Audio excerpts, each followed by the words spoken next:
Welcome to Circular Soundbites, the podcast breaking down ideas, systems, and decisions driving real progress in the circular economy. Circular Soundbites, a Reconomy podcast. Hi everyone, I'm Amy Campanella and welcome to Thread Talks. And I've got my special guest with me here today, Ava Kenny-Colwell, the UKFT's Compliance Manager. Ava, welcome. Thank you for joining us. Thank you for having me. Ava, you are in a compliance leadership role at UKFT. Could you tell us a bit more about UKFT and what they do? Yes, so UKFT is the largest network for apparel and textiles brands and retailers in the UK. We have quite a large network of members. So anything from fibre to yarn to fabric manufacturing, garment manufacturing, brands, retailers, and we also now have end of life, so reuse and recycling members, so collectors, sorters, graders, etc. So we've kind of got this full circle, full loop of businesses within the supply chain. So there's two sides to my role. I advise our members on their current global regulatory obligations. So any regulation that applies when placing a finished product on the consumer market, there are obligations that they will need to meet. So I support them with those. And the other side of my role is working with the UK government, the European Commission and other policymakers on developing new regulations for our sector. So that might be sustainability legislation, product safety legislation, helping them develop it so that it's practical and feasible for businesses and also efficient and works. So you've got the side of your role where you're supporting the brands and retailers that are impacted by existing and upcoming legislation, and then you're also there supporting with the development of new legislation within the UK and beyond, or is it mostly UK focused? More so EU at the moment. EU. So we do a lot of work with the European Commission, and we're also at UKFT as a member of Eurotex. So we will do a lot of position papers and feedback to the European Commission through Eurotex. Tell us about that transition, how you went from working for the brands to supporting the brands, and how your knowledge in garment technology helps you in your current role. I started as a garment technologist. I have been a garment tech, a fabric tech and a product technologist, working across a range of product, anything from children's product, children's apparel, to adults apparel, swimwear, footwear. So very, very multi-product. What I do now is quite different, and it's, really useful to have that experience and also industry experience. Working at UKFT as a trade association, having that industry experience and understanding the people that you're speaking to. Obviously we support so many people within our brands and retailers, and luckily I have that experience to be able to understand what it's like on the other side and how to deliver information in a way that they can implement their obligations into the business. And I understand how those businesses work. Some of them I used to work at. So as a garment technologist, it's all a big portion of that is about product safety and how a product needs to be designed to be placed on the market. And does that link into legislation that you're working on now? Yes, yeah, the UK government is interested in product safety at the moment. It was part of the budget, so it's an area that they're looking into. I did have an inkling it would be in there on the basis that the Department of Business and Trade have been speaking to us quite regularly on product safety since August last year. So yes, we're aware that that's of interest, and we've been speaking to other organisations who also are interested in product safety developing in the UK. We've seen that the European Commission has updated the General Product Safety Regulation in Europe. Quite significant changes were made. We're not recommending that the UK government do that, but we are, there is a need to improve the safety legislation that we have, particularly with, online buying behaviour increasing, and we need to make sure that those products entering the UK are just as safe as they would be if they were made by UK businesses. So product safety is definitely on the UK government's agenda. Online sellers, tell us a bit more about that and the challenges behind that for product safety, even for wider legislation as well. It's not necessarily a concern. There's obviously many online platforms that are responsible in how they place product on the market. But there are some players that are selling online on marketplaces and platforms where the product safety could be improved. And we see that in recalls. So we do see quite a lot of product recalls for certain online platforms. So going back to legislation, there's an awful lot of acronyms out there. Yeah. We've got EPR, ESPR, General Product Safety. What's your favorite and what's your least favorite and why? I would say my favourite is probably the GPSR, slightly different now in the UK to the EU as the EU's updated theirs, on the basis that the general requirement of that legislation is that the product placed on the market must be safe, and your interpretation of that is up to the business. There are some legislative requirements, there are some standards that need to be met, but generally it is the business's choice as to how they ensure that the product is safe, and make all reasonable choices as to making sure that that product is safe for the market that it's being placed on. So I think that one is probably one of my favourites. One that is potentially our members' least favourite, it would be those with significant obligations. Some pieces of legislation that are being released have multiple obligations for businesses. So the PPWR is a very good example. There is an extensive list of obligations within that one text, and that text isn't the only text of the PPWR. We are expecting implementing and delegated acts, which will introduce new obligations. So the PPWR is probably will be one of our members' least favourites in terms of the amount or number of obligations within it. PPWR, a challenging piece of legislation that UKFT members are now facing. Tell us about how UKFT supports members and the process. We read and interpret the legislation for businesses. It means that they don't have to do that. They don't have to read a piece of legislation every time it is published. I used to work in these businesses. I know that you don't have the time to read, interpret, pull out the obligations and then actually action them all. So we do all of that work for them. Then they can focus on the actions, which is what they actually need to implement and what they need to comply with in their business. With the PPWR, which is one I am working on at the moment, has involved reading the text. There are significant obligations in it. There's a lot of requirements that businesses will need to meet over a period of time as well. So sort of a phased-in approach of obligations. So we are pulling it apart, making sure that we know what the obligations are.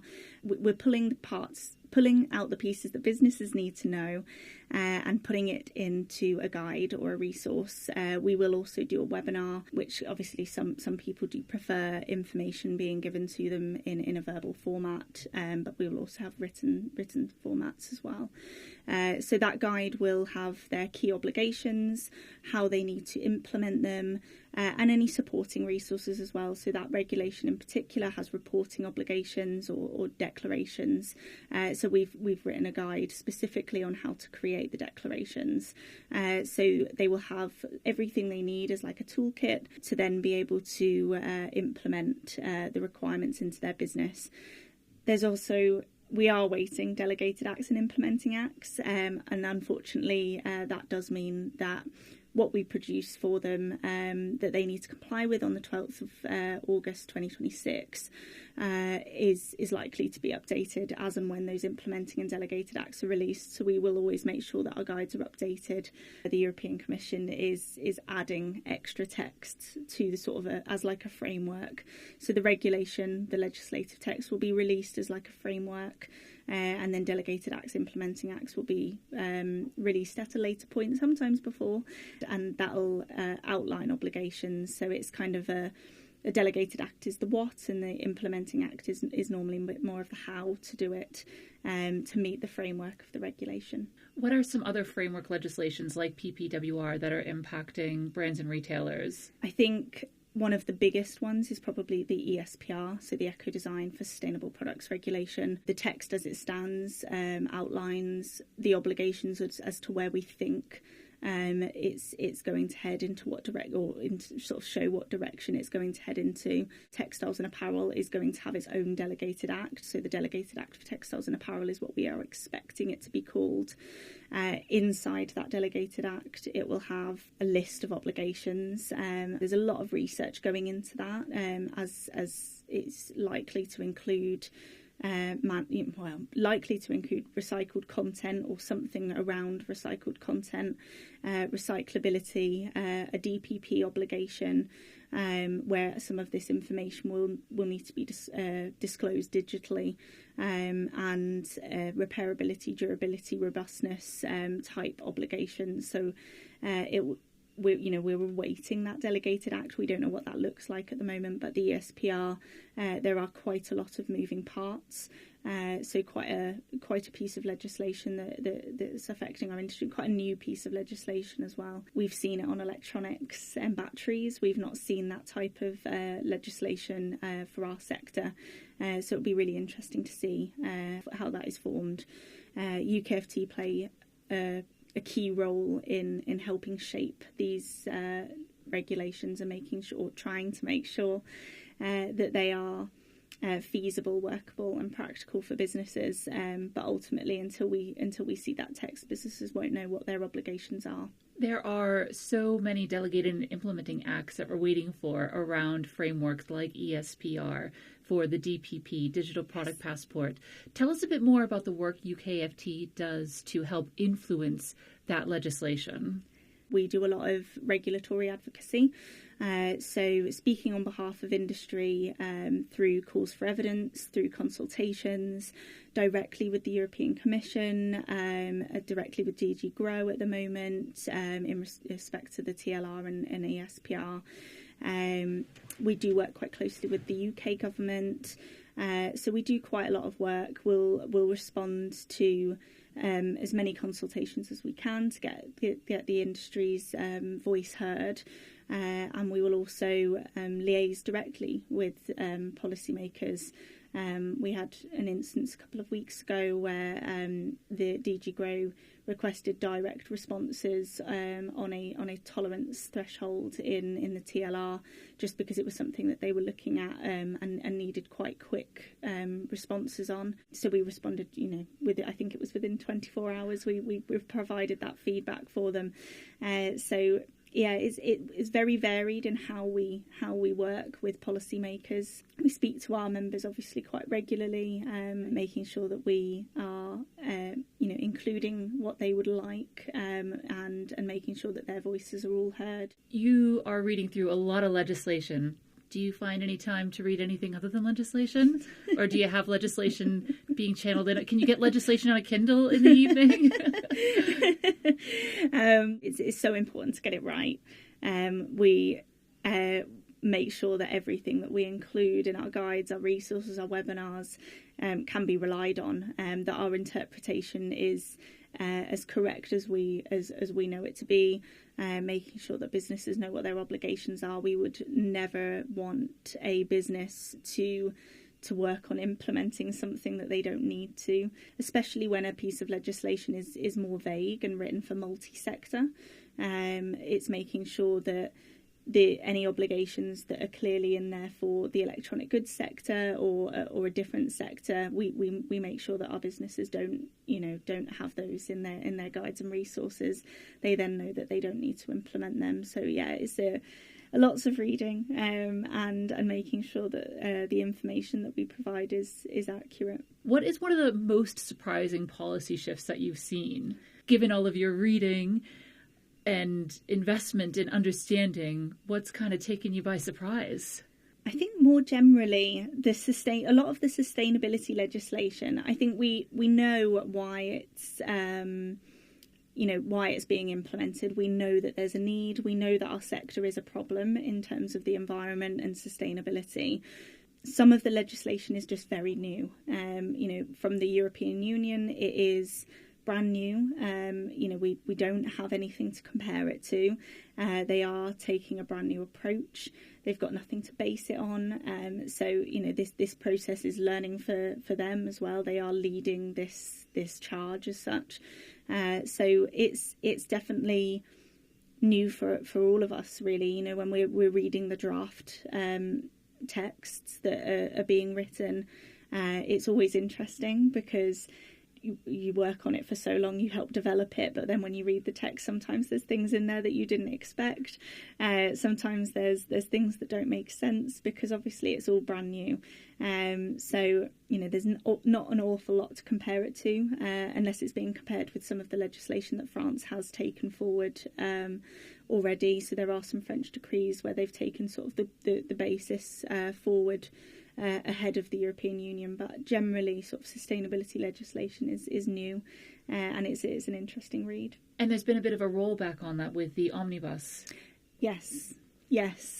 The European Commission is quite focused on administrative burden and cost on businesses. It's definitely something that they are considering just to make sure that businesses are not overwhelmed. So it has been of interest, particularly in the last 12 months.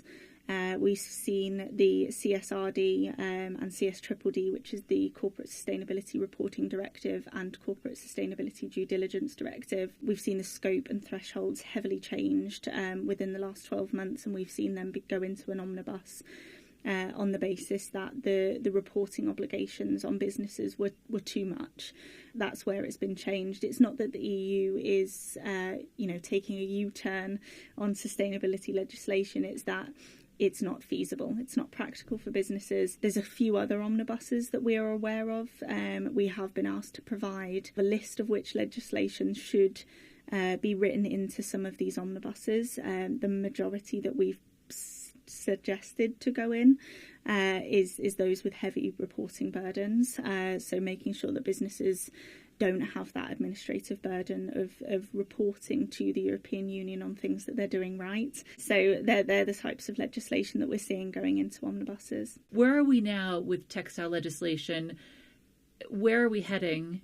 And where do we need to be? There's a lot of legislation under development. We are aware of a lot of them, and we're working very closely with policymakers to make sure that they are developed correctly for businesses, or developed in a way that's feasible for businesses. In terms of where we're at, there's a fair few that are on hold. So the EU Green Claims Directive, for example, was put on hold in June 2025 for a variety of reasons. There was a lack of agreement on how it should proceed. Administrative heavy. There was requirements for scientific disclosure of environmental claims, or that's where it was headed anyway. So there's quite a few like that where they've been placed on hold. Quite a few are being worked on quite quickly. So the ESPR, we are seeing movement. So that one's definitely moving along, and I think we're going to see a bit of a delay with the Delegated Act in 2027, likely to be pushed towards the end of 2027 at the moment, in terms of it entering into force, not applicable for businesses. But various pieces are moving at different points. Key things that I see affecting our sector this year are US e-filing, which is digitalising the US border, and everything needs to go through the ACE system. Every product has an additional step for the CPSC. So US e-filing, which is 8th of July 2026, and the PPWR, which is the 12th of August 2026. So they are the two main obligations or regulations that I would be focusing on this year if I worked in industry. I think there are, there's a lot of information available which suggests that businesses should be working on other things. They're the two that I would probably focus on this year. And obviously existing obligations, anything that's currently in force. And what are we looking at right now? What's currently in force? Because you're talking about, was it the USE filing? Yes. In July, and then PPWR in August. Yes. A fun summer for everyone to look forward to. Great months to implement. So, and what's happening right now? In our sector, their obligations are to make sure that the product is safe, that the labelling is correct, that there's the correct translations, that it complies with the EU and UK TLR. So that's the textile labelling regulation, what is mandatory and what isn't mandatory on the care label, making sure that those mandatory elements, if they require translation, are translated is definitely something I would point out. We are aware of active market surveillance in certain countries. Making sure that commodity codes are correct. No one wants products stuck at the border. Making sure that all of that trade, import, export is done correctly. There are some packaging EPR schemes that are very much effective right now. So making sure that you're compliant with those. And then there's obviously quite a lot of sustainability that's coming in. UKFT supports British brands, manufacturers throughout the supply chain. However, a lot of these businesses are placing on the market internationally. Looking at things from a global perspective, how important is harmonization with legislation? That would be the dream. Is that the blue sky, the pipe dream? Yeah. Yeah, it's something that we speak to the American Apparel and Footwear Association about. Having that harmonised approach would be amazing. Businesses would absolutely support having a more harmonised approach. But unfortunately, different parts of the world and different countries have different objectives. They've got different goals. Obviously what we're seeing over in the US at the moment is more sort of country of origin and trade focused, so duty focused. And what we're seeing in the EU is a bit more sustainability focused. And certain countries in the EU have a very different focus. So we are aware that Portugal is very active on their translation market surveillance. If Portuguese isn't on the label, they are seizing product, and we've had quite a few businesses where their product has been seized. But that varies. Spain is very active on checking that commodity codes are correct and will hold goods to check that the commodity code is correct. So it really does depend on what the what market surveillance in each country are told to look at, what border control are looking at that period of time, what's their agenda for the year. As much as we'd love harmonisation, I think it will always unfortunately not be so.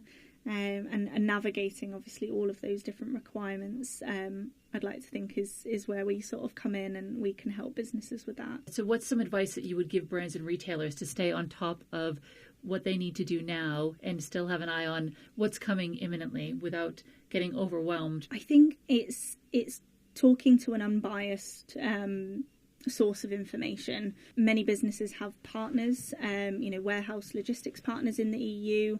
They're based in the EU. They might have, information on what's happening. Obviously, a trade association like ourselves, but any business or trade association or an area, an organisation where the information being provided is of an unbiased source, I always think is a great way to stay on top of obligations. We're speaking to an individual or a business where their obligations are very confused and they're not sure how to prioritise. They might be working on compliance to a piece of legislation that doesn't even exist yet, rather than focusing on something that's happening next week. So we're often helping people and businesses just sort of reprioritise, and I think being able to offer that is really valuable. It's probably saving a lot of time, but also saving a lot of money for businesses by being able to reorganise their priorities and making sure that they're working towards the right thing. What is a common misconception that you find yourself often debunking when it comes to legislation and what brands and retailers think they should be doing versus what they should actually do? There is a lot of misinformation being spread on certain legislative requirements. Many of them don't exist yet. A lot of the brands and retailers that we work with, we would recommend making sure that you've got that information coming from an unbiased source. Our sort of mission as such is to make sure that businesses are not missold products or services that they don't need, especially when it's to comply with a piece of legislation that more often than not doesn't exist yet. Product safety, GPSR? Yes. Information labeling, and package reduction. Are those two competing a bit? We're trying to reduce packaging, but then we also need to have more information on products. How do we strike that balance? That's an excellent question. It isn't mandatory to include suffocation warnings, for example, on polybags. Many businesses do it because of the GPSR, and the GPSR is ever so slightly vague in that it doesn't set out your specific obligation. It just tells you to make sure that what you're placing on the market is safe. So, by adding that suffocation warning, you are, being reasonable in line with the GPSR.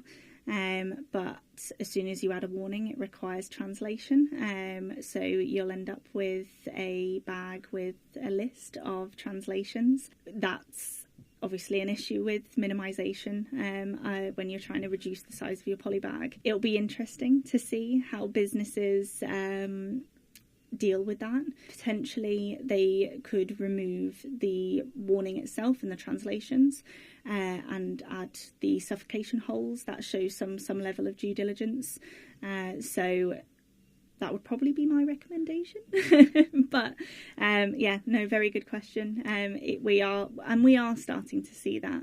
We're raising those types of issues when we're discussing these regulations with policymakers. We're saying, does that obligation that you're suggesting for the Delegated Act for Textiles and Apparel actually contradict what you're setting out to achieve in product safety?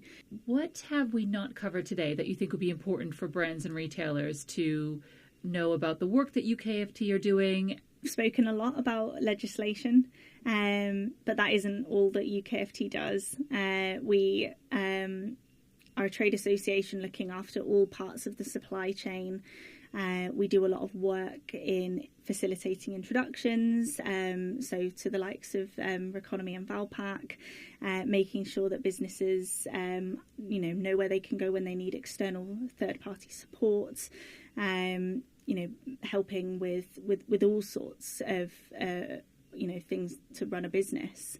We have an international business team who travel the world really, and help particularly our smaller businesses, but not just our smaller businesses, on getting their products sold internationally. We have a sustainability team who focus much more on sustainability best practice and what can you actually do if you're trying to be a better business. We have a communications and marketing team. Our CEO regularly speaks to the UK government and ministers on sort of wider frameworks and policies for the sector.